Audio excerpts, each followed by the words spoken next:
Okay, so this is a quick video just to address a really common question I get, particularly for first-time buyers, which is if I go and buy a house at auctions, what happens if afterwards the bank values it lower than what I paid for it? So first off, let's just say, like, why don't valuations happen beforehand? The reason is that the banks have to pay for the valuation. Well, carefully, sweetie. Okay. And if they went and valued the properties for everybody who was going to auction all around Australia every weekend, it would just cost a fortune, and most of the people don't end up buying that property. Only one person can buy the property. I know, I got you. So when you get a pre-approval, the bank is ticking off. You earn enough money?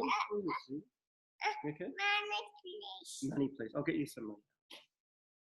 Now, so that you earn enough money, you've been in a job long enough, you've got enough deposit, you tick off all those other things, then the approval is subject to and being happy with the house you buy and value it.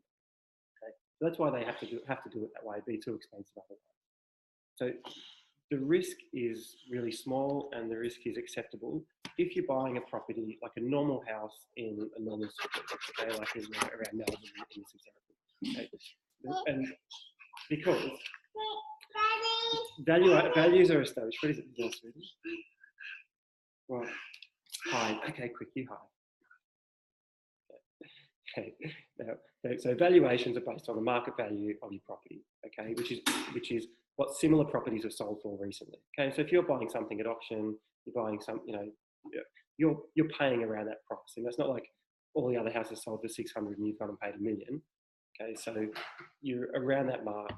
Maybe a little bit higher than lower than what's been happening recently. That's where the valuation is going to come in. Where the risk lies in those is if you're buying off the plan, you're buying a house and land package, those are more risky where the valuers can come in because a market value hasn't been established. Okay?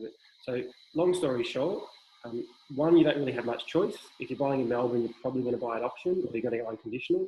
So you're just going to have to get your head around that there is that small risk. But I can tell you, in my experience, in about 10 or almost 15 years in and around Melbourne, I've seen that happen once, and it was a very unusual property, not a normal kind of property. So hope that gives you a bit of peace of mind. If you want more specific answers around your particular question, yeah, feel free to call me, shoot me a message. I'm happy to run through it again. It's just a general. Okay, thanks.